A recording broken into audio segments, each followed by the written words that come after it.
আসসালামু আলাইকুম ওয়া রাহমাতুল্লাহি ওয়া বারাকাতুহু। আলহামদুলিল্লাহি রাব্বিল আলামিন ওয়াস সালাতু ওয়াস সালামু আলা রাসূলিল কারীম ওয়া আলা আলিহি ওয়া সাহবিহি আজমাইন। আজকে আমরা আলোচনা করব একটা ফিতনা সম্পর্কে, যে ফিতনা মানুষের ইতিহাসে সবচেয়ে বড় ফিতনা। মানুষের জীবনে বড় ফিতনা কি? অবশ্য সমস্ত মানুষের জন্য না, কিছু ফিতনা আছে প্রত্যেক মানুষের জীবনে থাকে। আর সবচেয়ে যে বড় ফিতনাটা আসবে, এখনো আসেনি, সেটা কিছু মানুষের জন্য আসবে। প্রত্যেক নবী সেই ফিতনা থেকে পানাহ চাইতে বলেছেন, এবং আমাদেরও নবী সাল্লাল্লাহু আলাইহি ওয়াসাল্লাম সেই ফিতনা থেকে পানাহ চাইতে বলেছেন, বরং আদেশ করেছেন যে তোমরা প্রত্যেক নামাজের শেষাংশে চারটে ফিতনা থেকে পানাহ চেও। যখন তাশাহুদ পড়বে, তাশাহুদ পড়ার পর যখন দরুদ পড়বে, দরুদ পড়ার পর তোমরা চারটা জিনিস থেকে পানাহ চেও, তারপর ইচ্ছা মতো দোয়া করো। এই চারটে জিনিস কি কি বাদশা? কোন চারটে জিনিস থেকে নামাজের শেষে পানাহ চাইতে হয়, আল্লাহর কাছে আশ্রয় চাইতে হয়? হ্যাঁ, আল্লাহুম্মা ইন্নী আউযু বিকা মিন আযাবি জাহান্নাম ওয়া আউযু বিকা মিন আযাবিল কবর। দুটো হয়ে গেল। ওয়া আউযু বিকা মিন ফিতনাতিল মাসিহিদ দাজ্জাল। আবার 4 নম্বরটা ওয়া আউযু বিকা মিন ফিতনাতিল মাহিয়া ওয়াল মামাত। এই চারটে জিনিস থেকে পানাহ চাওয়া অনেক ওলামা বলছেন ওয়াজিব। এই জন্য আমরা প্রশ্ন করি যে নামাজের ভিতরে কোন মোনাজাত ফরজ, কোন মোনাজাত ওয়াজিব বলি না? তার মধ্যে তাশাহুদে দরুদের পরে এই মোনাজাত হচ্ছে ওয়াজিব। এই মোনাজাত করার পর আপনি ইচ্ছা মতো দোয়া করবেন, আর অন্যান্য দোয়া মাসুরা আছে পড়বেন। চারটে জিনিস কি হলো তাহলে? জাহান্নাম থেকে পানাহ চাওয়া, মুক্তি চাওয়া, কবরের আযাব থেকে মুক্তি চাওয়া। কবর আযাব এসে আপনার জীবনে? না, প্রত্যেকের জীবনে কবর আসবে, কিন্তু পরবর্তী যে ফিতনাটা, ফিতনাতুল মাসিহিদ দাজ্জাল, এটা প্রত্যেকের জীবনে আসবে না। যারা চলে গেছেন তারা তো পেলেন না, আমরাও আজ পর্যন্ত পাইনি, তাই না? কিন্তু যে কোনো সময় আসতে পারে। দাজ্জালের সময় কখন হবে, দাজ্জাল কখন আসবে, আল্লাহ রাসূল সাল্লাল্লাহু আলাইহি ওয়াসাল্লাম বলে গেছেন। কিন্তু গুরুত্ব দিয়েছেন কেন? যেহেতু বৃহৎ ফিতনা, এই জন্য প্রত্যেক নবী তার উম্মতকে এই ফিতনা সম্পর্কে অবহিত করেছেন। আর আমাদের নবী তো করেছেন, এবং এমন করেছেন যে প্রত্যেক নামাজে আপনাকে এই দোয়া পড়তে হবে, দাজ্জালের ফিতনা থেকে পানাহ চাইতে হবে। দাজ্জাল দুটো অর্থে ব্যবহার হয়, এক হচ্ছে আসল অর্থে দাজ্জাল, আর এক হচ্ছে রূপক অর্থে। দাজ্জাল আসল আপনারা জানেন যে পূর্ব দিক থেকে বা খোরাসান থেকে ওই দিকে বের হয়ে আসবে, পূর্ব দিক থেকে। সে কিন্তু আদম সন্তান, যে এসে মানুষের মধ্যে ফিতনা সৃষ্টি করবে, এবং যার বিরুদ্ধে কি বলে, তারপর এসে পৃথিবীতে আপনার বলছি সেটা পরে বলা হবে, কিন্তু তার এত বড় ফিতনা যে ফিতনায় অনেক ধোঁকা খাবে। বেশিরভাগ ইহুদিরা তার নেতা হবে, ইহুদিদের নেতা হবে, তাই না? আর মহিলারা তার ফিতনায় পড়বে, কারণ যে যাবে সামনে সেই তার ফিতনায় পড়ে সে ঈমান এনে বসবে। অথচ দাজ্জালের কপালে কি লেখা থাকবে? কাফের লেখা থাকবে, যে প্রত্যেক মুমিন পড়তে পারবে, কিন্তু যারা দুর্বল ঈমানের তারা ফেঁসে যাবে এবং তার অনুসরণ করবে। এই জন্য বিশাল ফিতনা। বিশাল ফিতনা কেন, সে কথা বলছি পরে। এখন দাজ্জাল যে আসবে, এই দাজ্জালের আসল অর্থ যে সত্যিই কোনো মানুষ সে দাজ্জাল হয়ে আসবে, নাকি কেউ বলছে আমেরিকা দাজ্জাল, কেউ বলছে ইউরোপ দাজ্জাল, কেউ বলছে অমুক দাজ্জাল, এগুলো রূপক অর্থে। রূপক অর্থে অন্যকেও দাজ্জাল বলা হয়। আল্লাহ নবী সাল্লাল্লাহু আলাইহি ওয়াসাল্লাম রূপক অর্থে দাজ্জাল বলেছেন কাদেরকে?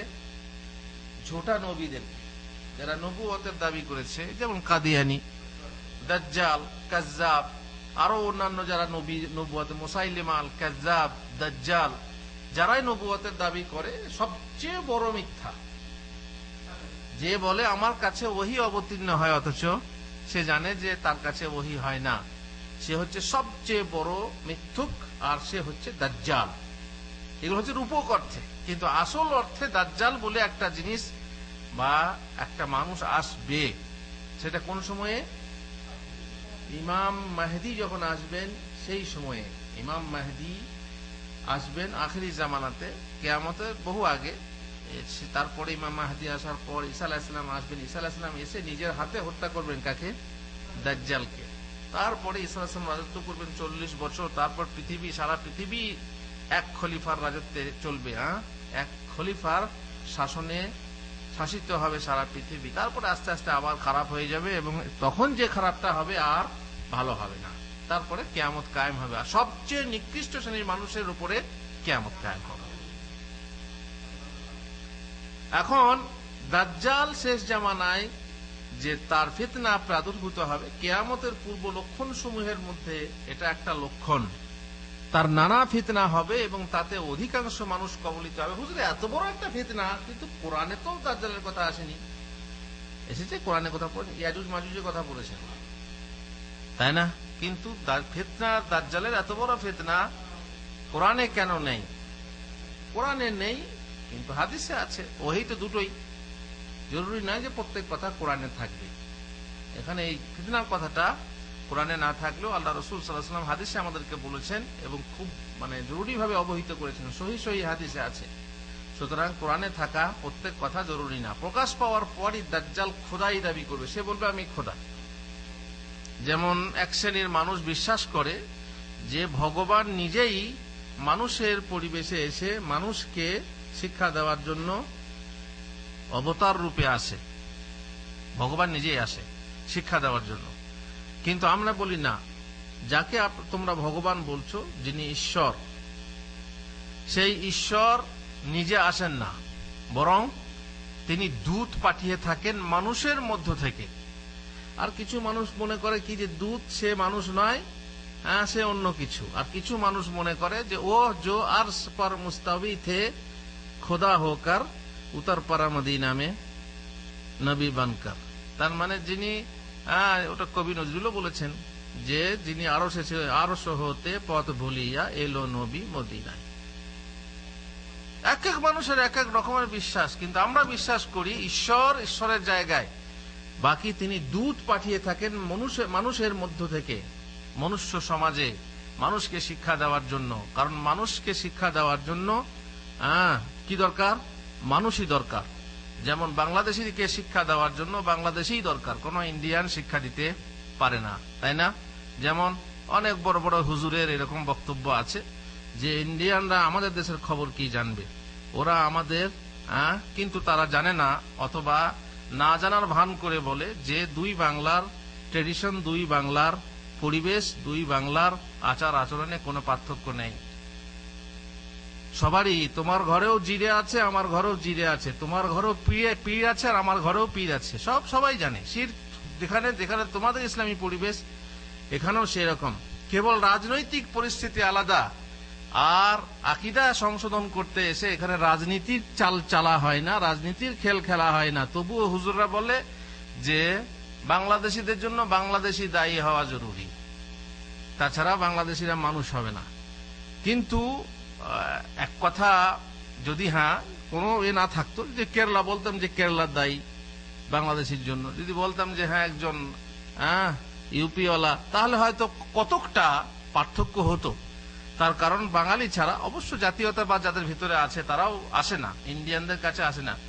কেউ বলে ও তো অমুক দেশের লোক, ও তো ইহুদিদের দেশের লোক ইত্যাদি বলে। যা কোথা থেকে কোথা চলে গেলাম। আসলে কথায় মিল থাকলে কথায় কথা বাড়ে, আগুনে বাড়ে ঘি। মোট কথা, মানুষের মধ্য থেকে দূত এসেছে,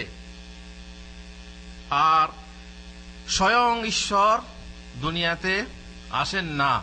কিন্তু বেশিরভাগই মানুষ তারা মনে করে কি যে ঈশ্বর নিজে শিক্ষা দেওয়ার জন্যই মাটিতে এসেছে বা আসে।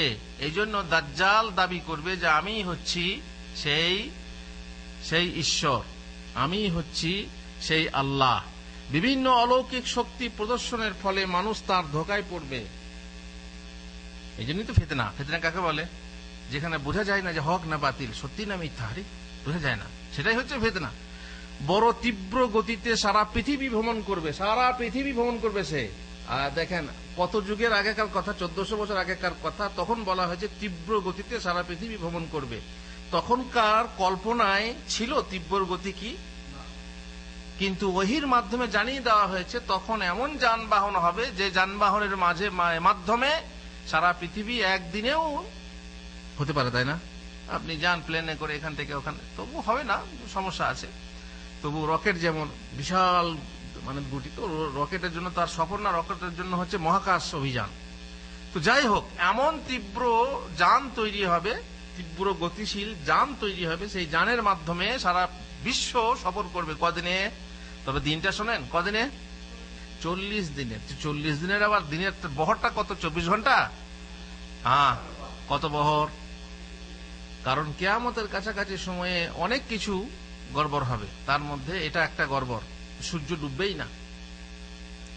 তারপরে আবার এক সময় দেখা যাবে কি পশ্চিম দিক থেকে সূর্য উঠছে, এরকম গড়বড়ই দেখা যাবে।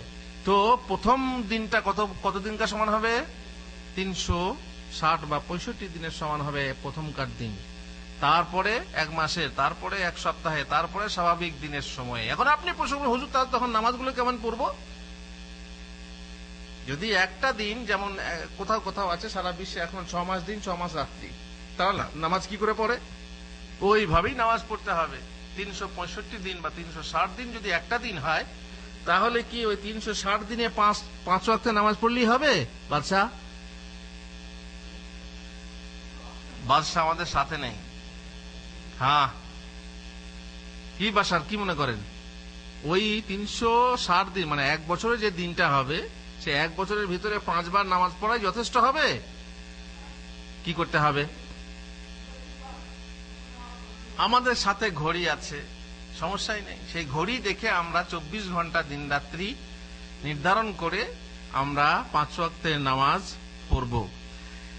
এ সারা পৃথিবী ভ্রমণ করবে, কিন্তু মক্কা মদিনা প্রবেশ করতে পারবে না। কেন পারবে না? কেন পারবে না? ফেরেশতারা পাহারা দেবেন, আর দূর থেকে দাজ্জাল বলবে, এই হলো সেই সাদা, এ হচ্ছে মসজিদে আহমদ। দেখেন, সাদা মসজিদ যে হবে সে কথাও হাদিসে ইঙ্গিত এসেছে। এখন মদিনার মসজিদ দূর থেকে সাদা লাগে না? লাগে না?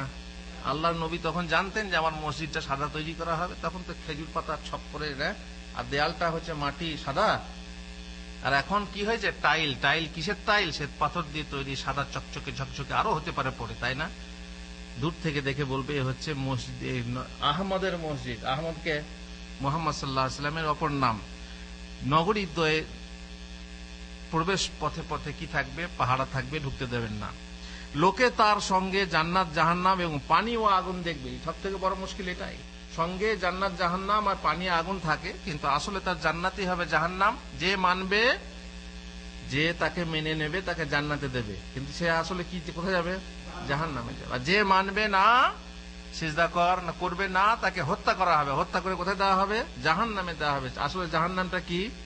জান্নাত। কত বড় ফিতনা, কত বড় ফিতনা! শয়তানের দল তার সহায়তা করবে। খোদাই দাবির সত্যতায় সে মানুষের মৃত পিতা মাতাকে জীবিত করে দেখাতে চাইবে। তুমি মানছো না? আরে আমি খোদা, তুমি মানছো? তোমার বাপ মাকে, আমার বাপ মা তো মারা গেছে, যদি তোমার বাপ মা বলে তুমি বিশ্বাস করবে? হ্যাঁ হ্যাঁ করবো। এই হেলালের বাপের নাম ধরে যখন ডাকা হবে তখন চলে আসবে, মায়ের নাম ধরে ডাকা হবে, চলে, হ্যাঁ বাবা এ আমাদের খোদা, বিশ্বাস কর। আসলে কি? সব শয়তান। আর সেই সময়ে মানুষ বলুন তো এবারে কি, বাপ মা বলছে তাহলে নিশ্চয়ই কথা সত্যি হবে, এই ফলে বিশ্বাস করে নেবে। শয়তান তার পিতা মাতার রূপ নিয়ে দেখা দিয়ে মানুষকে এবং তার ছেলেকে আর কি দাজ্জালের অনুসরণ করতে বলবে, তখন অনেক তাকে আল্লাহ বলে বিশ্বাস করে নেবে। সেই সময় আল্লাহ তাআলা বান্দার নিকট হতে এমন কঠিন পরীক্ষা নেবেন। আর ফিতনা মানেই হচ্ছে পরীক্ষা, যাতে প্রকৃত মুমিন ব্যতীত কেউ দাজ্জালের ফিতনায় জাল থেকে নিস্তার পাবে না। সে মেঘকে বর্ষণের আদেশ করলে বৃষ্টি হবে। কি চাও? বৃষ্টি হচ্ছে না? আরে আমাকে বলো, এই মেঘ বৃষ্টি বর্ষণ কর। সঙ্গে সঙ্গে ইশারা করার সাথে সাথে কি হবে? মেঘে বৃষ্টি বর্ষণ হবে, ফসল ফলবে, পশুকে ডাক দিলে পশু তা অনুসরণ করবে, মাটিকে আদেশ দিলে তার খনিজ পদার্থ বহির্গত করবে। তখন আর পেট্রোল বের করতে মেশিনে যন্ত্রের দরকার নেই, আপনি আদেশ করলেই আপনি দেখবেন যে ঝর্ণার মতো পেট্রোল আসছে। মানুষকে হত্যা করে পুনরায় জীবিত করবে, হত্যা করে আবার জীবিত করবে। যে জাদুঘররা করে না, দেখেন কলিজা বার করে দেখায়, তারপরে আবার জীবিত করে। তখন বহু মানুষ ধোঁকায় পড়ে তাকে আল্লাহ বলে স্বীকার করে নেবে, কিন্তু মুমিন কোনদিন তা করবে না, যার ফলে মুমিনকে হত্যা করে দাজ্জাল তার জাহান্নামে নিক্ষেপ করবে, অথচ সে জাহান্নাম হবে তার জন্য, মুমিনের জন্য জান্নাত। পূর্ববর্তী প্রত্যেক নবী তার ওই ভয়ানক ফিতনা থেকে নিজের যে উম্মতকে সতর্ক করে গেছে। যেমন আগেই বললাম, মানবতার ইতিহাসে তার ফিতনা সবচেয়ে বড় ফিতনা হবে। আল্লাহ রাসূল সাল্লাল্লাহু আলাইহি ওয়াসাল্লাম বলেছেন, মা বাইনা খালকি আদামা ইলা কিয়ামিস সাআতি আমরুন আকবারু মিনাদ দাজ্জাল। তার মানে আদমের জন্মলগ্ন থেকে নিয়ে কিয়ামত সংঘটিত হওয়া পর্যন্ত দাজ্জালের ফিতনা ফাসাদ অপেক্ষা অন্য কোন বিষয় বড় বিপজ্জনক বা ফিতনা হবে না। সবচেয়ে বড় ফিতনা হলো দাজ্জালের ফিতনা। লোকেরা দাজ্জালের ভয়ে ভীত হয়ে পালিয়ে গিয়ে পর্বতে আশ্রয় গ্রহণ করবে। কারা? মুমিনরা না, তার থেকে পালিয়ে গিয়ে পর্বতে, কারণ ধরলে ছাড়বে না, যে কোনো প্রকারে আপনাকে মুসলমান বানিয়ে ছাড়বে। মুসলমান মানে তার ধর্মে আর কি, তার ধর্মাবলম্বী বানিয়ে ছাড়বে, এই জন্য ভয়ে পালিয়ে যাবে। সে ফিতনা এত বড়, এতই ভয়ঙ্কর যে তার কবলে যাতে মুসলিম পতিত না হয় তার জন্য মহানবী সাল্লাল্লাহু আলাইহি ওয়াসাল্লাম প্রত্যেক নামাজের শেষাংশে দোয়া করতে আদেশ করেছেন, আল্লাহুম্মা ইন্নী আউযু বিকা মিন আযাবি জাহান্নাম ওয়া মিন আযাবিল কবর ওয়া মিন ফিতনাতিল মাসিহিদ দাজ্জাল। প্রত্যেকের পড়া উচিত, আশা করি আপনারা প্রত্যেকেই পড়েন। তিনি বলেছেন, যখন তোমাদের কেউ নামাজের মধ্যে তাশাহুদ অর্থাৎ আত্তাহিয়াত পড়বে, তখন সে এই চারটি জিনিস হতে আল্লাহর নিকট আশ্রয় প্রার্থনা করবে, বলবে আল্লাহুম্মা ইন্নী আউযু বিকা মিন আযাবি জাহান্নাম ওয়া মিন আযাবিল কবর ওয়া মিন ফিতনাতিল মাহইয়া ওয়াল মামাত ওয়া মিন শাররি ফিতনাতিল মাসিহিদ দাজ্জাল। আগে পরে যাই হোক বলতেই হবে আর কি। এ তো গেল আসল দাজ্জালের কথা। এছাড়া নকল দাজ্জালও আছে পৃথিবীতে, নবুয়তের মিথ্যা দাবিদার, গায়বী খবরের মিথ্যা দাবিদার। আজকাল যারা বলে আমি আমার বুকে টেলিভিশন বসানো আছে, আমি তামাম জাহানের খবর বলে দিতে পারি, আল্লাহর সঙ্গে ডাইরেক্ট কথা। আরে তোমরা তোমাদের হুজুরের কাছ থেকে, যারা হারামখোর হুজুরের কাছ থেকে ফতোয়া নাও, এসি রুম থেকে ফতোয়া নাও, ইহুদির দালালের কাছ থেকে ফতোয়া নাও, আর আমাদের কাছে সরাসরি ফতোয়া আসে কোথা? একদম আল্লাহর কাছ থেকে ফতোয়া। তোমরা বলো হাদ্দাসানি ফুলান, হাদ্দাসানি হাদ্দাসানি হাদ্দাসানি আবু হুরায়রা আন রাসূলুল্লাহ, আর আমরা তো বলি হাদ্দাসানি কলবি আন রাব্বি, হাদ্দাসানি কলবি আর রাব্বি, আমার কলব আমার রব থেকে। আল্লাহু আকবার। এরা কত বড় দাজ্জাল, এরা কত বড় দাজ্জাল, যারা বলে যে আমার উপরে সূরা অবতীর্ণ হয়েছে। বাবারা, তোমাদের কাজ পছন্দ করে আল্লাহ সূরা আসলাংলাং ফাসালাংলাং আবে আয়ে গাবে গায়ে ফাবে তাপতাপ ফাবে তাপতাপ। তারা কত বড় দাজ্জাল, যারা মানুষকে এইভাবে বোকা বানায়। সুতরাং সত্যের অপলাপ করে যারা, তারা যেই ভণ্ড এই শ্রেণীর যারা বুজুর্গ আছে কিংবা আলেম আছে, ভণ্ড ইসলামী চিন্তাবিদ, তারাও দাজ্জালের ফিতনা থেকে ছোট হলেও কম না। এগুলা হচ্ছে কি নকল অর্থে বা রূপক অর্থে দাজ্জাল। আসল দাজ্জাল কিন্তু আছে, এটাকে অবিশ্বাস করা যাবে না। অনেকে কিন্তু অবিশ্বাস করেছে, লেখালেখির মাধ্যমে, বক্তৃতার মাধ্যমে। দাজ্জাল কে বললো? দাজ্জাল দাজ্জাল হচ্ছে এই আমেরিকা দাজ্জাল, অমুক দাজ্জাল, এই দাজ্জাল, এ তো দাজ্জালের কাজ করছে। যেমন অনেকে বলে কোথায় স্বর্গ কোথায় নরক, কে বলে তা বহুদূর, মানুষের মাঝে স্বর্গ নরক, মানুষেতে সুরাসুর। হয়তোবা সে জান্নাত জাহান্নামকে অস্বীকার করে বলছে দুনিয়াতেই জান্নাত জাহান্নাম, আমরাই যখন সংসারে সুখ পাই তখন সেটাই হলো জান্নাত, দুঃখ পাই সেটাই হলো জাহান্নাম। মানুষ তার কর্মফল দুনিয়াতেই ভোগ করে। এরাও একরকম দাজ্জাল, তাই না? যাই হোক, এখন সব থেকে বড় ফিতনার কথা শুনলেন, আরো কিছু ফিতনার কথা আমি আপনাদেরকে বলবো, যে হাদিস কোরআনে যাকে ফিতনা বলা হয়েছে, এবং যে ফিতনা থেকে আমি আপনি হয়তো অনেকেই বাঁচতে পারি না। পুরুষের জন্য সবচেয়ে বেশি ক্ষতিকর ফিতনা কি বলতে পারবেন? রূপ গুণ ধন দেখে অনেক তরুণী গায়ে পড়া হয়ে পুরুষকে প্রেমের জালে অতঃপর চিরতরে মনের জেলে বন্দী করতে চায়। সেক্ষেত্রে প্রশ্রয় দিয়ে কোন ক্রমেই ফিতনা পড়া উচিত নয় সেই যুবকের। আপনারা জানেন, চারটি গুণ থাকলে তার মধ্যে চতুর্দিক থেকে আকর্ষণীয় গুণ হয় বা তার আকর্ষণটা হাসে। কি কি চারটে গুণ? চারটে গুণ কি কি? এক হচ্ছে সুন্দরতা বা সৌন্দর্য, রূপ, তাই না? তাই না? আর দিনদারি। দিনদারি যদিও সবার কাছে আকর্ষণীয় নয়, কিন্তু কারো কারো কাছে তো বটে।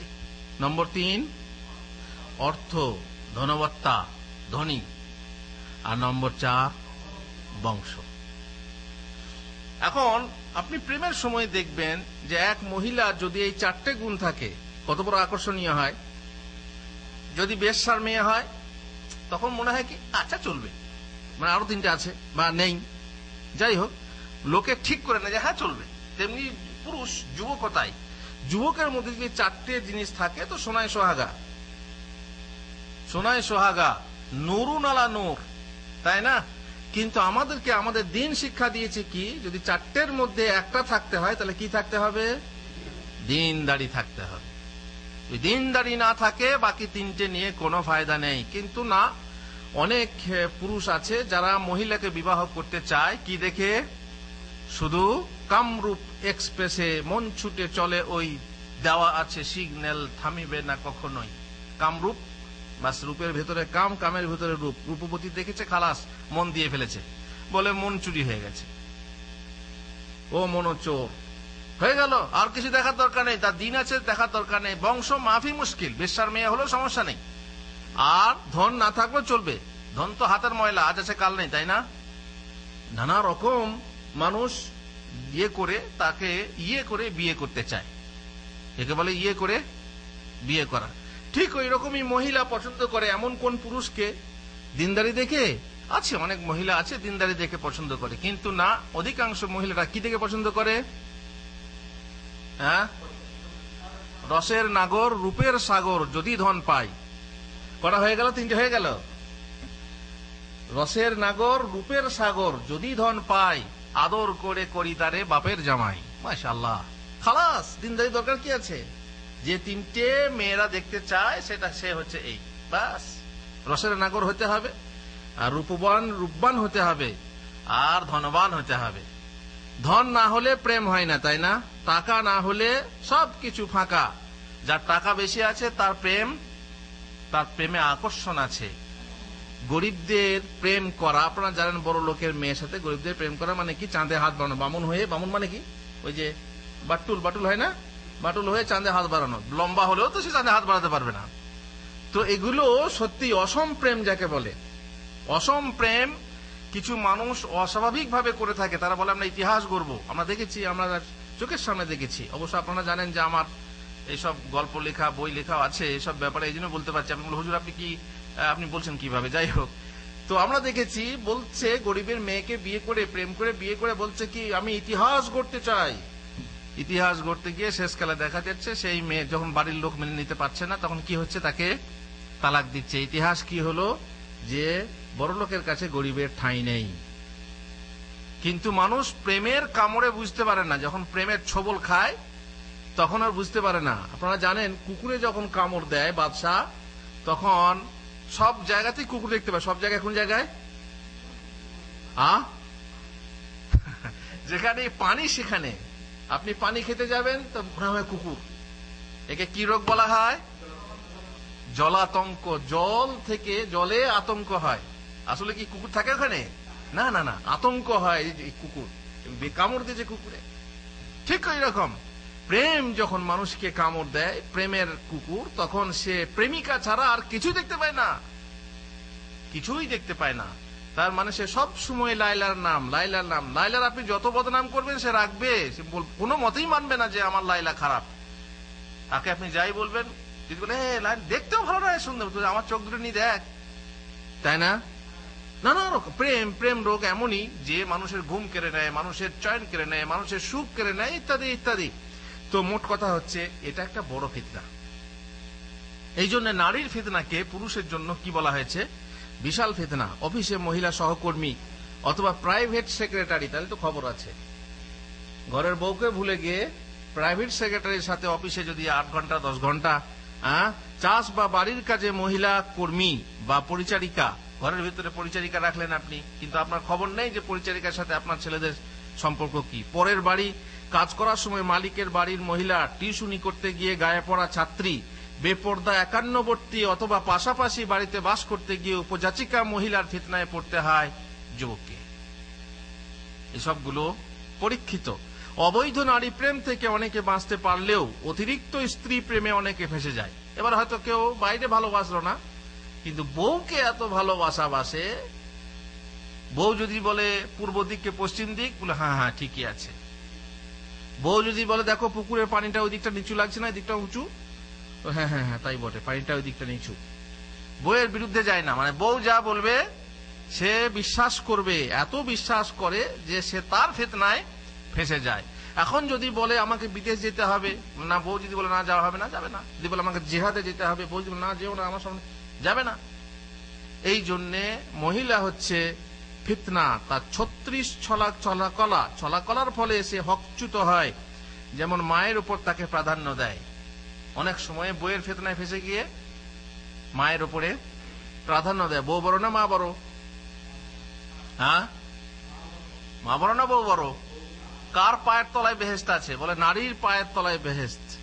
জাহিলি যুগে নারীকে পায়ের তলায় ফেলে রাখা হতো, ইসলাম এসে নারীর পায়ের তলে আপনার বেহেশত নির্ধারণ করলো। ইসলাম সব নারীর পায়ে, মায়ের পায়ে, মায়ের পায়ে, স্ত্রীর পায়ে বেহেশত নেই, বরং আপনার পায়ে স্ত্রীর বেহেশত আছে। পায়ে মানে কি, এ শব্দ কিন্তু হাদিসে নেই।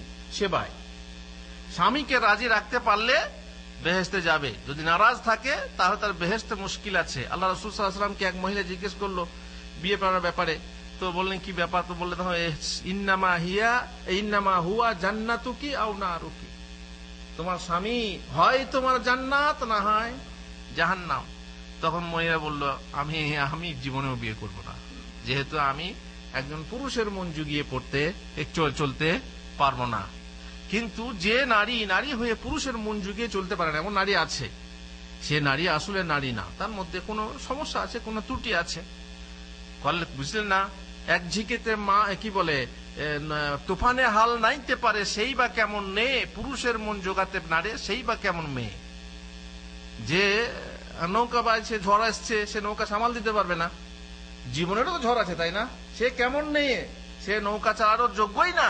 কিন্তু এই মেয়ে, সে জীবনের আছে, ঝড় আছে, ঝড় তুফানের সময় একজন স্বামী একজন পুরুষের মনকে জোগাতে পারবে না, সেই বা কেমন মেয়ে? সে আসলে মেয়ে না, তার মধ্যে ত্রুটি আছে। যাই হোক, এই শ্রেণীর মেয়ে প্রেম জালে পড়ে তাকে জিহাদ থেকে, ইলম অনুসন্ধান করা থেকে, ইলম অনুসন্ধান মানে তাকে বউ ছেড়ে যেতে হবে, বিদেশে গিয়ে থাকতে হবে, না আমি থাকতে পারবো না।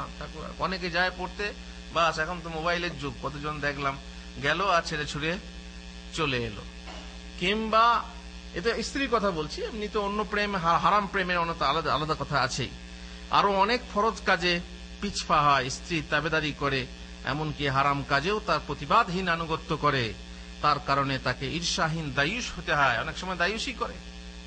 আর এ খবর আপনারা শুনেছেন, আমার নিজের সাথীর কথা বলছি, মাদ্রাসা জীবনে, ছাত্র জীবনে তার বিয়ে হলো, ভালো ফার্স্ট ক্লাস দাড়ি, একদম চাপ দাড়ি, সুন্দর যুবক, একদম দেখতে কত সুন্দর লাগছে। কিন্তু দাড়িওয়ালা সবাইকে তো সুন্দর লাগে না। আল্লাহ নবী সাল্লাল্লাহু আলাইহি ওয়াসাল্লামের দাড়ি ছিল, তাই না? আমাদের উম্মতের মধ্যে সবচেয়ে সুন্দর চেহারা কার ছিল? রাসূলুল্লাহ সাল্লাল্লাহু আলাইহি ওয়াসাল্লাম। সবচেয়ে সুন্দর দাড়িহীন অবস্থায় না দাড়ি রাখা অবস্থায়? দাড়ি রাখা অবস্থায়। সে মহিলা বলছে যে তুমি এখন থেকে দাড়ি রেখেছো, তোমাকে বুড়া লাগে, পরে রেখে নিও, সমস্যা নেই। এখন করলো কি, সকালবেলাতে এসে দেখছি মাদ্রাসায় পড়তে এসেছেন, কি ব্যাপার তোমার দাড়িগুলো কি হলো? তো বলছে নবীর উপরে বিবিকে প্রাধান্য দিয়ে বসে আছে। মায়ের উপরে বউকে না, নবীর উপরে বিবিকে প্রাধান্য দিয়েছে। আপনি সর্বনাশের কাজ করেছেন আপনি। তো যাই হোক, এমনও স্ত্রী আছে যে ফিতনায় ফেলে, এবং সেই ফিতনার ফলে আপনি জানেন, স্ত্রীর ফিতনায় ফলে একটা মানুষ, ভালো মানুষ, সে ঘুষ খাবে না, কিন্তু বইয়ের কারণে ঘুষ খেতে হয়। সত্যি না মিথ্যা? বইয়ের কারণে হারাম উপার্জন করতে হয়। অথচ সালাফের স্ত্রীরা ছিলেন, বলতেন ঘর থেকে যখন বেরিয়ে যেতেন স্বামী, বলতেন যে খবরদার হারাম পথে যাবেন না, আমরা না খেয়ে পেটের জ্বালা সহ্য করতে পারবো, কিন্তু হারাম খেয়ে জাহান্নামের আগুন সহ্য করতে পারবো না। আর আমাদের বউরা, আমাদের মেয়েরা কি বলে, অমক বাড়ি করে নিল, অমক গাড়ি করে নিল। হঠাৎ করে একজন বলছে, টেলিফোন করছে, আরে অমক টেলিফোন করছে, ওরা জমি কিনছে রে বাপ, তুই কি করছিস? তার মানে ওরা জমি কিনছে, মানে দুজনে সৌদি আরব এসছে। ব্যাপারটা বুঝতে পারছেন? একে আরবিতে বলে তানাফুস, প্রতিদ্বন্দ্বিতা। তো ওরা জমি কিনছে, তো আমরা তো কিনছি না, তো কই টাকা পাঠাচ্ছিস না, কি ব্যাপার?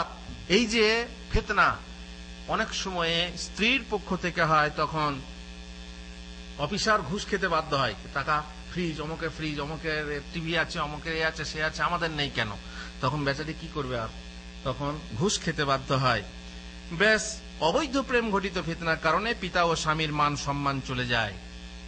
কত বড় বড় মানের মানহানি হয় তার পরিবারের কোন মহিলা ঘটিত অবৈধ গোপন প্রেম লীলায়। আপনারা জানেন, আপনার বোন, আপনার মেয়ে যদি এই কাজ করে, কিংবা আপনার স্ত্রীও করতে পারে, তাই না? কত স্ত্রী চলে যাচ্ছে, তাহলে আপনার মান সম্মানটা কোথায় যায় যে আপনি একটা মেয়েকে রাখতে পারেননি, যদিও সে খারাপ মেয়ে। আর দুনিয়াতে একটা নীতি আপনারা জানেন যে পুরুষ যদি ভালো হয় তার বউ ভালো হবে, ঠিক না? ভালো লোকের জন্য ভালো স্ত্রী, এটাই তো।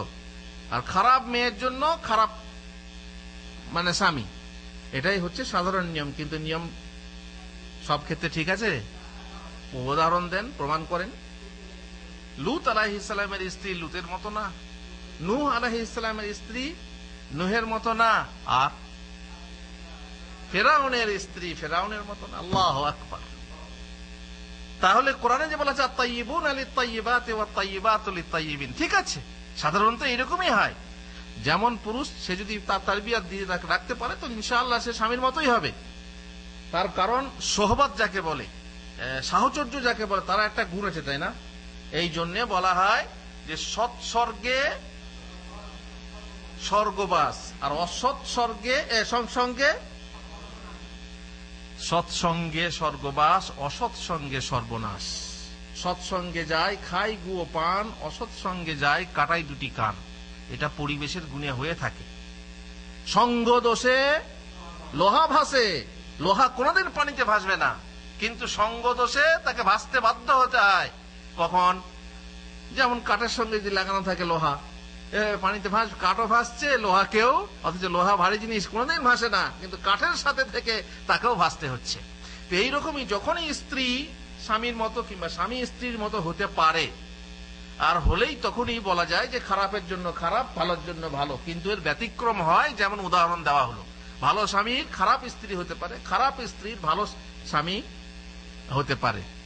বেশ, এই অবৈধ প্রেম ঘটনার কারণে আপনার স্ত্রী হোক, আপনার বোন হোক, আপনার মেয়ে হোক, আপনার মান ইজ্জত লোটা যায়। অতএব এর থেকে বড় ফিতনার কিছু নেই। অবৈধ প্রণয় ঘটিত কারণে ব্যভিচার হয়, লুকোচুরি প্রণয় ঘটিত কারণে ভ্রূণ হত্যা হয়, তাহলে ব্যভিচার হলো, খুন হলো। বিবাহ বহির্ভূত প্রণয় ঘটিত কারণে খুনাখুনি ও দাঙ্গা হত্যা হয়। মানে একটা মেয়েকে যদি দুটো পুরুষ ভালোবাসে তাহলে কি হবে বলেন না? কি অবস্থাটা হয়? হ্যাঁ, অনেক অনেক মহিলা জিজ্ঞেস করে যে 4টে বিয়ে করার অধিকার দিয়েছে পুরুষদেরকে, মেয়েদেরকে কেন দেয়নি? আরে বাবা, তোমাকে দুটো প্রেমিক তোমাকে বিয়ে করার জন্য কি সর্বনাশটা হয়। আর তুমি যদি একসঙ্গে দুটো স্বামী, 3টে স্বামী, 4টে স্বামী রাখো, তাহলে বুঝো তোমার কি হবে? বুঝো না দাঙ্গা খুন কিভাবে হচ্ছে, কিভাবে মানে হয় মেয়েটাকে খুন করছে, আর না হয় তার যে মানে প্রতিদ্বন্দ্বী প্রেমিক তাকে খুন করছে। এই ঘটনা অহরহ ঘটছে, তবুও তুমি বলছো মহিলাদেরকে কেন অনুমতি দেওয়া হয়নি একটার বেশি বিয়ে করা? আল্লাহুল মুস্তাআন। এরা আল্লাহর হিকমত বোঝে না। ফলে অবৈধ প্রণয় ঘটিত কারণে কত হত্যা হচ্ছে, আর শুধু হত্যাই না, আত্মহত্যা হচ্ছে। যখন তার যাকে সে চায়, যাকে সে পেতে চায়, তাকে পায় না, তখন কি হয়? তখন সে আত্মহত্যা করে যে আমি আমার প্রেমকে। অনেকে আবার মনে করে কি যে চট করে দুনিয়া থেকে চলে গেলে পরকালে ইহ জীবনে মিলন হলো না সখী, দেখা হবে পরজীবনে। বলে না ওরা, দেখা হবে পরজীবনে। একসঙ্গে বিষ খায়, একসঙ্গে গলায় দড়ি নেয়, একসঙ্গে যাবে নিয়ে তারপরে এই যুগে তো মা বাপ দিল না বিয়ে, সেখানে তো মা বাপ থাকবে না, সেখানে গিয়ে আমরা বিয়ে করব। এত সহজ, এত সহজ, এত বোকা এরা। তারা ভাবে কি মরার পরেই আমরা গিয়ে একসঙ্গে মিলিত হব, বিয়ে করব। তুমি কোথা আর সে কোথা, কোথায় নানির কবর, কোথা থেকে তুমি কাঁদবে? হ্যাঁ, সুতরাং এরা বেউকুফ। এরা এই ধরনের বিশ্বাস রেখে তারা আত্মহত্যা করে। তাছাড়া আত্মহত্যা করতে উদ্বুদ্ধ হয় না, মানসিক চাপে করে ঠিকই, কিন্তু পিছনে একটা বিশ্বাস থাকে, যে বিশ্বাসের ফলে আত্মহত্যা করে। এমন বোকা প্রেমিক প্রেমিকা আছে। অবৈধ প্রেম ঘটিত কারণে থানা, পুলিশ, কোর্ট কাছারি হয়, কত ফিতনা। অবৈধ প্রণয় ঘটিত কারণে কত সুখী সংসারের ফুল বাগানে আগুন লেগে যায়। কত সুখে সংসার চলছিল, আহা, একটা মেয়েকে বুকে করে আগলে আগলে রেখে তাকে পড়াশোনা করায়, কত কি বাপ মায়ে কত আনন্দ, সেই মেয়ে নিয়ে কত আনন্দ, কত আশা। আজ হঠাৎ করে দেখা যায় সেই মেয়ে তার মা বাপের বুকে লাথি মেরে গোপনে অন্ধকারে একজনের বগলে দেবে, ঘর থেকে ঘর ছেড়ে বেরিয়ে গেছে। আল্লাহুল মুস্তাআন। কত বড় আঘাত দেয়, সেই সুখের সংসারে সে আগুন লাগিয়ে যায়। অবৈধ প্রণয় ঘটিত কারণে কত শিশু সন্তানের জীবনে দুর্দিন নেমে আসে। শুনেছেন আপনারা? তিন ছেলের মা কার সঙ্গে বেরিয়ে গেছে? ওই ছেলেদের টিউটার সাথে, প্রাইভেট মাস্টারের সাথে বেরিয়ে গেছে। স্বামী থাকে না ঘরে, প্রাইভেট পড়াচ্ছিল, পড়াতে পড়াতে হয়ে গেছে। তিনটে ছেলে। অনেকে খুন করে দেয়, ছেলেকে খুন করে দেয়। সত্যি ঘটনা, আপনারা নিশ্চয়ই বহু জায়গায় বহু পেপারে পড়বে। এই কবেকার ঘটনা। ছেলেকে প্রেমিকের সাথে নিয়ে গিয়ে মাঠের মাঝে পুকুর, সেই পুকুরে ডুবিয়ে মেরে, পাঁক বলে না কাদা, সেই কাদাতে পুঁতে ফেলেছে। কোলের ছেলে জলে ফেলে যৌবন সাজাবো, আর সরু করে স্মৃতি করে চ্যাংড়া মাতাবো। এই যে অ্যাকশনের মেয়ে আছে, যারা কোনো মতেই মানে কোনো রহম নাই, দয়া নেই, শুধু তার নিজের প্রেমকে প্রাধান্য দেবে। কত বিশাল এ ফিতনা, কত বিশাল সে ফিতনা। আর এর কত বড় ফিতনা যে যুবক, সদ্য যুবক, তার বিয়ে হয়নি, সে বিয়ে করছে কাকে? 3 ছেলের মাকে। প্রেম হচ্ছে অন্ধ। প্রেম মানুষকে অন্ধ করে দেয়। আর যখন তাকে কিছু বলতে যাবেন, বলে সেই আমার লাইলা, তার তুল্য দুনিয়াতে আর কেউ নেই, তার মতো মেয়ে দুনিয়াতে নেই, সেই হচ্ছে সব থেকে ভালো মেয়ে। আজীব প্রেম তাকে অন্ধ করে দিয়েছে। কোরআনে আল্লাহ তাআলা বলছেন, ইন্না কাইদা কুন্না আযীম, নিশ্চয়ই তোমাদের চক্রান্ত, তোমাদের ছলনা হলো বিরাট। এই কথা কাকে বলেছিল? এই কথা বলেছিল আজিজ, মিশরের বাদশাহ, তার স্ত্রীকে বলেছিল। কেন বলেছিল? যেহেতু তার স্ত্রী অন্যের প্রেমে, ইউসুফের প্রেমে ফেসে গিয়েছিল, তাও আবার ছেলেরূপ। কিরকম সে? ছেলেরূপ। এ নয় যে অন্য যুবক, বাইরের যুবক বা অন্য সম্পর্ক আছে, ছেলের সাথে ছেলের মতো সম্পর্ক, তার সঙ্গে ফেসে গেছে। তাই আর এমন ভাবে ফিট করেছে ব্যাপারটা যে দোষটা তার, অথচ দোষটা কার ঘাড়ে চাপাচ্ছে? ইউসুফের ঘাড়ে। উল্টে বলছে রাজাকে, স্বামীকে বলছে, এই ছেলে তুমি ঘরে রেখেছো, সে আমার সঙ্গে প্রেম আচার করতে চায়, উপযাচিকা হয়ে প্রেম ভিক্ষা করতে চায়, অথচ সে নিজে করছে। কত বড় চক্রান্ত, কত বড় ছলনা। এই জন্যেই আজিজ বলেছিলেন, ইন্না কাইদা কুন্না আযীম। পক্ষান্তরে কোরআনে আল্লাহ তাআলা বলছেন, ইন্না কাইদা শাইতানি কানা দাঈফা। শয়তানের কত বড় চক্রান্ত, যাদেরকে আমরা দেখতে পারি, যাকে আমরা দেখতে পারি না, তার কত বড় চক্রান্ত। তার চক্রান্ত সম্পর্কে আল্লাহ তাআলা বলছেন যে তোমার শয়তানের চক্রান্ত হচ্ছে দুর্বল, আর মহিলার চক্রান্ত বিশাল, সাংঘাতিক। ফিতনা শয়তানের আছে, কিন্তু আসলে সেই ফিতনাটাও শয়তান সৃষ্টি করে। নারী পুরুষের মাঝে ফিতনাটা সৃষ্টি করে কে? নারী পুরুষের মাঝে ভালোবাসা সৃষ্টি করে কে? আল্লাহ তাআলা। অবৈধ ভালোবাসা সৃষ্টি করে কে? শয়তান। আর বৈধ ভালোবাসা নষ্ট করে কে? শয়তান। আপনারা বলুন, আল্লাহ তো সবকিছুই করেন, আল্লাহর অনুমতি থাকে, সেটা আলাদা কথা, কিন্তু ঘটায় কে? শয়তান ঘটায়। এই জন্য আল্লাহ রাসূল সাল্লাল্লাহু আলাইহি ওয়াসাল্লাম বলেছেন যে কোন মহিলার সঙ্গে একান্ততা অবলম্বন করো না, নির্জলতা অবলম্বন করো না, কেননা তাদের দুজনের তৃতীয় জন হয় কে? শয়তান। ঘটিয়ে দেয়, পটিয়ে দেয়। শেষকালে ওই যে সবারই মনে হয়, ঘটে তো ঘটে যাক, পটে তো পটে যাক, বিনা পয়সা বিয়ে হয়, বিয়েটা হয়তো হয়ে যাক, এইরকমই মন তাদের থাকে। রাসূলুল্লাহ সাল্লাল্লাহু আলাইহি ওয়াসাল্লাম বলছেন যে শয়তান তার চেলা চামুন্ডের কাছে কাজের হিসাব নেয়। পানিতে সিংহাসন বিছিয়ে সমুদ্রে, লোক পাঠিয়ে যাও, রাতে আজকে কি করেছো দেখি, কে কি করেছো, হিসাব নেয়, তাই না? যে বলে তুমি কি করেছো, বলে আমি তো এই করেছি, আমি তো অমুক লোককে সুদ খাওয়া করেছি, অমুক লোককে খুন করা করেছি, অমুক লোককে এই করেছি, সেই করেছি। তখন তাদের জন্য কিচ্ছু হয় না। কিন্তু যখন কোন চেলা বলে যে আমি এক রুমে গিয়ে স্বামী স্ত্রীর মাঝে ঝগড়া সৃষ্টি করে এমন অবস্থা করেছি যে স্বামী তার স্ত্রীকে তালাক দিয়ে ফেলেছে, তখন সে সিংহাসন ছেড়ে উঠে যায়, উঠে গিয়ে তাকে জড়িয়ে চাপতে ধরে বলে, বা তুই কাজের বেটা কাজ করেছিস কেন? কি ব্যাপার বলতো, কি কাজটা করলো? সুদ খাওয়া তার কাছে বড় হলো না, ঘুষ খাওয়া বড় হলো না, খুন করা বড় হলো না, আরো কিছু করা বড় হলো না, স্বামী স্ত্রীর মাঝে বিচ্ছিন্নতা সৃষ্টি করেছে, এটা বড় হলো কেন? কেন সে তাকে গিয়ে শাবাশি দিল? কেন? ফিতনা বাড়বে। বিশাল ফিতনা। অবৈধ প্রেম সৃষ্টি করে সে, বৈধ প্রেম নষ্ট করে সে। আর যখনই বৈধ প্রেম নষ্ট হবে তারই মাঝে আরো কত যদি সন্তান থাকে, সন্তানদের দুরবস্থা হবে, তাদেরকে আবার শয়তান ফিতনাগ্রস্ত করতে সক্ষম হবে। তারপরে আবার যদি হিল্লা চিল্লার ব্যাপার হয় সেখানেও আবার সেখানেও আপনার বিরাট বিরাট ফিতনা, সেখানেও আবার কাকে দেখো এ করো সে করো, ফতোয়াবাজি এই সেই, কত ঝগড়া ঝামেলা। তারপরে আবার যদি কি বলে আপনার পণ যৌতুকের ব্যাপার থাকে, মোহরের ব্যাপার থাকে, কোর্ট কাচারি হবে, মোহর দিতে হবে, বধূ নির্যাতন কেস হতে পারে, বহু রকম হতে পারে। তার মানে শয়তানের কাজ কিন্তু খুবই ছোট, কিন্তু তার পরিণামটা হচ্ছে বিশাল। এর উদাহরণ এক ছাত্র জানতে চেয়েছিল তার ওস্তাদের কাছে, হুজুর শয়তানের কাজ কি? বলে দেখো শয়তানের কাজ, তুমি শয়তান তো বুঝবে না, শয়তানের সামান্য কাজ। বল চলো তোমার শয়তানের কাজ বোঝাচ্ছি।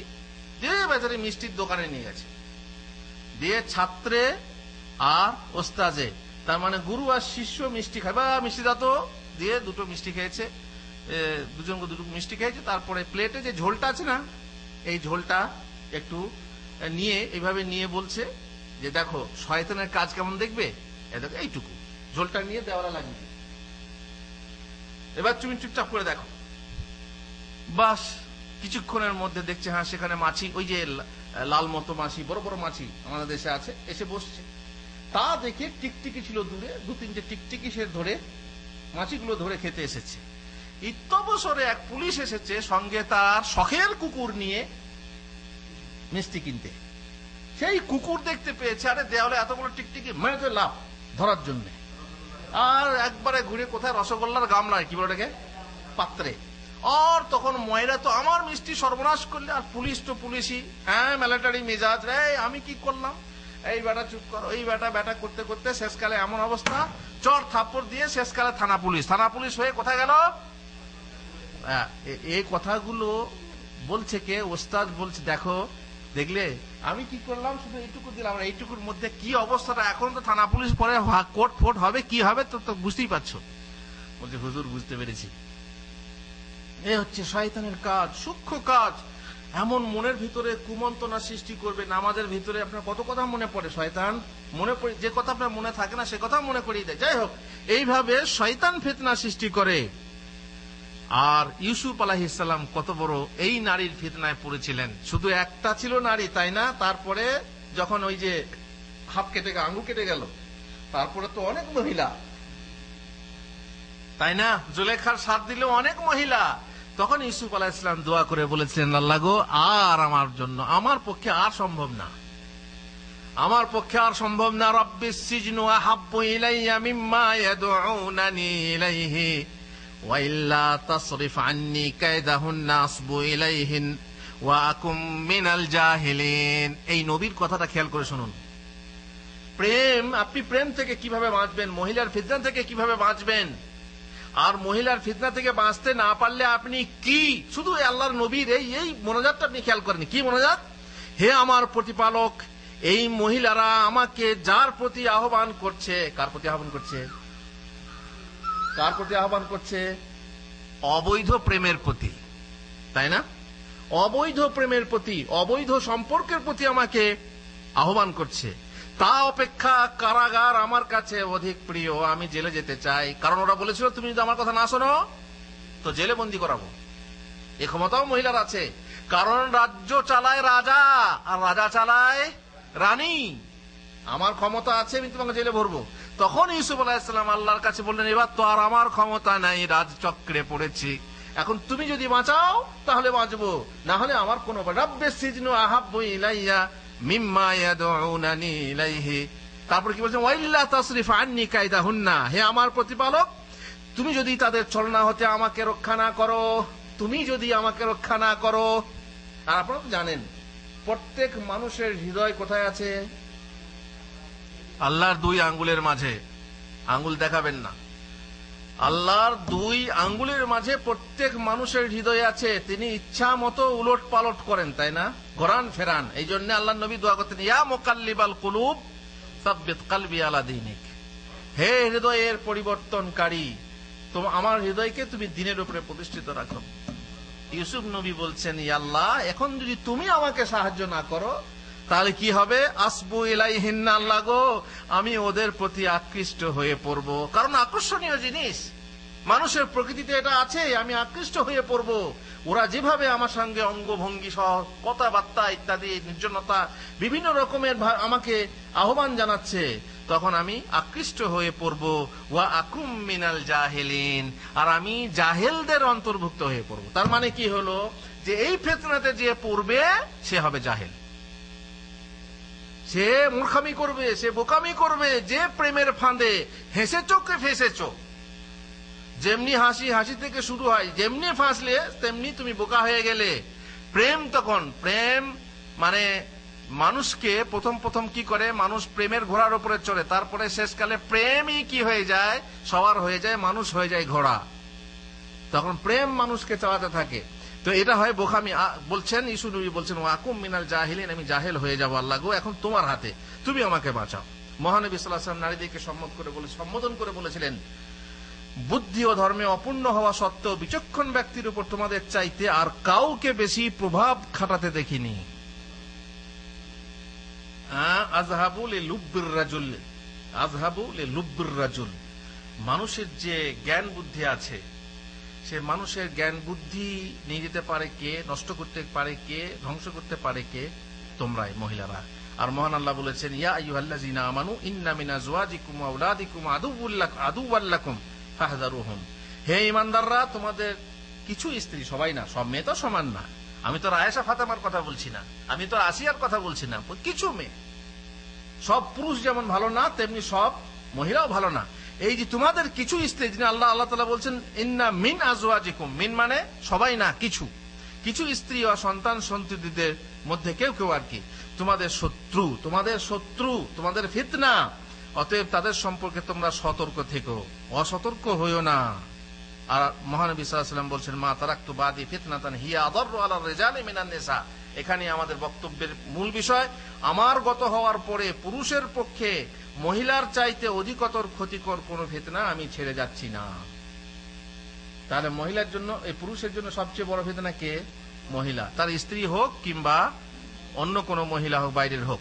তিনি আরো বলেছেন, দুনিয়া হলো সুমিষ্ট ও শ্যামল, আর দুনিয়া হেলওয়াতুন খাদেরা, দুনিয়া হচ্ছে সুমিষ্ট ও শ্যামল। দুনিয়ায় বাস করতে খুব মজা, টাকা পয়সা থাকলে খুব মজা, তাই না? গাড়ি বাড়ি নারী থাকলে খুব স্বাদ, উপভোগ্য জিনিস। নিশ্চয়ই আল্লাহ তোমাদেরকে তাতে খলিফা বানিয়েছেন, যাতে তিনি দেখে নেন যে তোমরা কেমন আমল করছো। লিয়ানজুরা কাইফা তা'মালুন। অতএব তোমরা দুনিয়া ও নারীর ব্যাপারে সতর্কতা অবলম্বন করো। ফাত্তাকুদ দুনিয়া ওয়াত্তাকুন নিসা, দুনিয়ার ব্যাপারে সতর্কতা অবলম্বন করো, দুনিয়াতে ফেঁসে যেও না। আর নারীর ব্যাপারেও সতর্ক থেকো, তাদের ব্যাপারে ফেঁসে যেও না। জেনে রেখো যে বনী ইসরাইলের সর্বপ্রথম ফিতনা কি ছিল? যা ছিল নারী সংগঠিত কারণে। নারী সংগঠিত কারণে কত যুদ্ধবাদীকে বেঁধে গেছে, কত বড় বড় যুদ্ধ হয়েছে একটা মহিলাকে বিবাহ করার জন্য বা একটা মহিলার ফিতনার জন্য। আর দিনের চেয়ে সবচেয়ে বেশি ক্ষতিকর ফিতনা কি? এ ব্যাপারে মহানবী সাল্লাল্লাহু আলাইহি ওয়াসাল্লাম বলেছেন, তাফতারিকু উম্মতি আলা বিদ'আন ওয়া সাবঈনা ফিরকা আযামুহা ফিতনাতান আলা উম্মতি কওমুন ইয়াকিসুনাল উমুরা বিরাইহিম ফায়ুহিল্লুনাল হারামা ওয়া ইউহাররিমুনাল হালাল। আপনারা হয়তো এই কথাটা প্রথম শুনবেন। আমার উম্মত কত ভাগে বিভক্ত হবে? 73 ফিরকায় ভাগ হবে। তাদের মধ্যে উম্মতের জন্য সবচেয়ে বড় ফিতনা ও ক্ষতির কারণ হবে একটি এমন সম্প্রদায়, এমন একটা গোষ্ঠী মানুষ, যারা নিজ রায় দ্বারা সকল ব্যাপারকে কিয়াস করবে। তার মানে কোরআন হাদিসের দলিল তাদের জন্য যথেষ্ট নয়, যুক্তি, খালি যুক্তি চাই, নিজের রায়, যুক্তি। কোরআন হাদিসে স্পষ্ট দলিল আছে, মানবে না। যুক্তিতে কি বলছে আপনারা বলুন, যে সবসময় কি যুক্তি, ইসলাম যুক্তি ধর্ম ঠিকই, কিন্তু সবসময় যুক্তি কাজে লাগে? সবসময় যুক্তি কাজে লাগে না, তখন আপনাকে এমনি মেনে নিতে হয়। ঈমান না আনলে পর আপনি মানতেই পারবেন না। কিন্তু তারা করবে কি? সব সময় নিজের রায় দ্বারা সকল ব্যাপারকে কিয়াস অনুমান করবে, আর এর ফলে তারা হালালকে হারাম করবে এবং হারামকে হালাল করবে। আরে যাও, কোরআনে যা আছে আছে, হাদিসে যা আছে আছে, তোমার যুক্তি বলো এটা খাওয়া ঠিক না ঠিক না। এইভাবে যুক্তি দিয়ে তারা হালালকে হারাম করবে আর হারামকে হালাল ফতোয়া দেবে। এই শ্রেণীর মানুষরা হবে উম্মতের জন্য সবচেয়ে বড় বড় ভয়ঙ্কর ফিতনা। আল্লাহ তাআলা আমাদেরকে সর্বপ্রকার ফিতনা থেকে রক্ষা করুন। আল্লাহুম্মা কি বলে, আল্লাহুম্মা রাব্বানা আতিনা ফিদ দুনিয়া হাসানা ওয়া ফিল আখিরাতি হাসানা ওয়া কিনা আযাবান নার। আল্লাহ সর্বপ্রকার ফিতনা থেকে, মা যাহারা ওয়া মা বাতান, প্রকাশ্য ফিতনা হোক কিংবা গোপন ফিতনা হোক, গোপন ফিতনা যেমন শিরিক, বিদআত ইত্যাদি থেকে রক্ষা করুন, আর প্রকাশ্য ফিতনা যে নারীর ফিতনা, রাজনৈতিক ফিতনা, হানাহানি, কাটাকাটি, যুদ্ধ বিগ্রহ, এইসব ফিতনা থেকে আমাদেরকে দূরে রাখুন। আল্লাহুম্মা আমিন। ওয়া সাল্লাল্লাহু আলা নবিয়িনা মুহাম্মদ ওয়া আলা আলিহি ওয়া সাহবিহি আজমাইন।